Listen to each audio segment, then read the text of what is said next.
And we are going to begin with that crisis on the border. The latest over the weekend, some families have been reunited, but this morning, more than 2,000 migrant children still separated from their families. How and when they will see their parents, still open questions. A big question.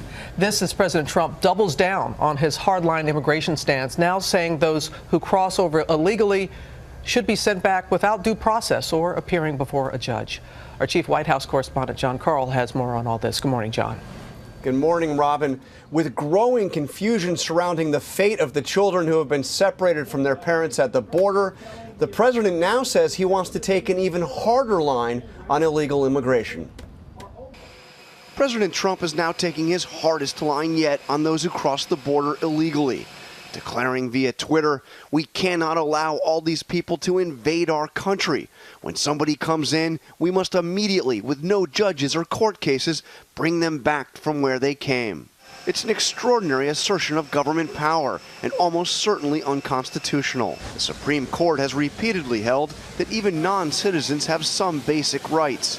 It has been long-standing practice that migrants are entitled to due process, a chance to ask for political asylum in the United States.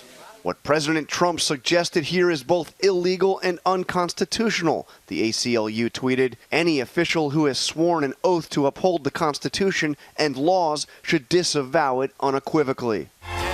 Over the weekend in Las Vegas, the president riled up his supporters by talking up his hard line on immigration. We're going to have the wall. We've already started it. I don't want judges. I want Border Patrol. I want ICE. On the border, the fate of most of the more than 2,000 children already separated from their parents is unclear. Some of those children were being moved from a processing center over the weekend in McAllen, Texas. The government has been unable to answer basic questions about how or when most of those children will be reunited with their parents. These families aren't going to be reunited anytime soon. The conditions that they're going to be reunited under are going to be continued detentions and horrific conditions. What do we want? Also on the border, protests are drawing some celebrities and high-profile Democrats. The Trump administration should provide evidence for each and every child who has been reunited so that people can see for themselves and we have some accountability. As for the order that the president signed last week to end family separation, there is a growing realization here at the White House that it is simply not workable and that regardless, the courts are likely to strike it down.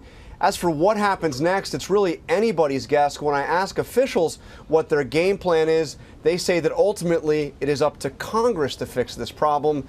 And George, there is no indication that that's going to happen. Yeah, real stalemate in Congress right now. Okay, John, thanks very much. Hi, everyone. George Stephanopoulos here. Thanks for checking out the ABC News YouTube channel. If you'd like to get more videos, show highlights, and watch live event coverage, click on the right over here to subscribe to our channel. And don't forget to download the ABC News app for breaking news alerts. Thanks for watching.